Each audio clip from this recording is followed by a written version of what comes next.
base po kasi ng nasa totoo, kasi paingin sa asawa niya. Natukasan po namin ang asawa niya yung malalang naramdaman, which is liver cancer, na kung saan minsan ang buhay niya hindi naman tatagal.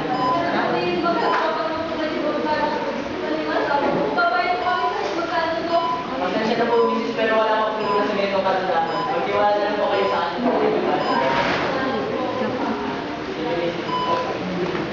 Sa bakit na umiyak? Ay, masakit pa ba? Buti naman. Misis namin naman ay mahal na kayo mabasa ka sa hospital. At para patuloy ko yung pagkagilan yung anak, ipayin mo na lang mo rin sa nabibigyan. Bigan dito.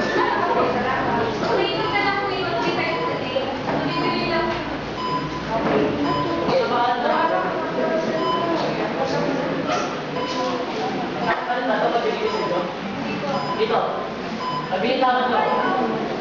Mister, sabi ko po kayo. Tatapanin ko na po kayo. Kailangan ko kasi mamaya. Salamat na lang sa naging asawa. Sabi ko hindi ko ito maagapan. Alam ko na ito kamatayan. Pero po kasi siya, makita lang sa inyo. Hindi mo magkano po kayo magagusto sa siguro pwede na ang mga 5,000. At para sa natanong ngayon sa naman, para sa nangyayari, maalam ko pwede sa kanya dapat na ibigay yung video. Ibigay mo yun. Kaya naman yun ang nangyayari sa day. Ito. Hindi po makakapagpalit sa pagkikar hospital. Pasensya na po dito ba? Bago bukas ng mga drivers dito sa hospital, umabot na po sa limit ang yung pagkakauta. Hindi na po yung pagkakauta na niya, kaya kayo po yung balance. Pasensya na po, Mr. Pero wala na po. Pasensya na po.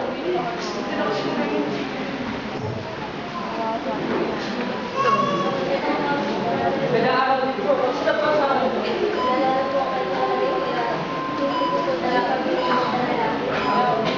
Sabi nga po sa Isaiah 3:14, ako ang iyong Diyos at dapat mong kakalipan. Ingatan kita, tulungan, bahala ko sa Diyos. Kaya, gusto ka man ang panatras sa Diyos at kakalipan kita. Sumuman na lang tayo.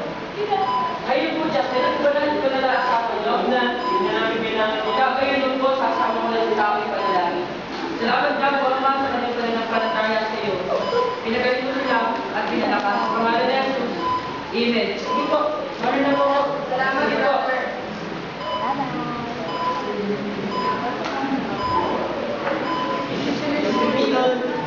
Meron ako magandang balita. Meron kasi yung bago na tutor, dumating galing sa aking laboratory. At kaya kami hindi namin malaman kung paano ito nangyari. At kaya kami kasi nagtataka. Hindi namin malaman kami na wala. Liver cancer ng asawa niya. Oo, misis. Baka doon na yung magaling ng asawa mo. Sige, misis.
hospital. Kailangan mo operahan. Kung di siya na-operahan, baka siya mamatay. Doktor, wala naman ako ganun man ako nagawa ng operasyon eh. Ikaw na lang ako sa next ko. Pwedeng malapitan. Ay, ito namin yung marami. Ano kaya kung ma-hold up na lang tayo? Pare, di ba delikado yan? Hindi, sir, ganun naman ako dito eh. Sige pare, magtitiwala ako sa'yo. Ako bahala sa'yo. Pare, halika ka dito. Bakit pare? Nasama ka? Saan ba yan pare? Ma-hold na tayo. Ano? Hold up? Oo! Ano ka nang... Kailangan ko ng pare natin, no? Sabi mo kanina may pupunta na May tayo. pataas nga tayo. Kailangan mo pare, tulungan mo naman ako eh. Kailangan ba talaga? Oo, pag nakailangan ng tulong, ang bahala sa'yo. Sige, sabi niyo na. Oo. Parang bahala na.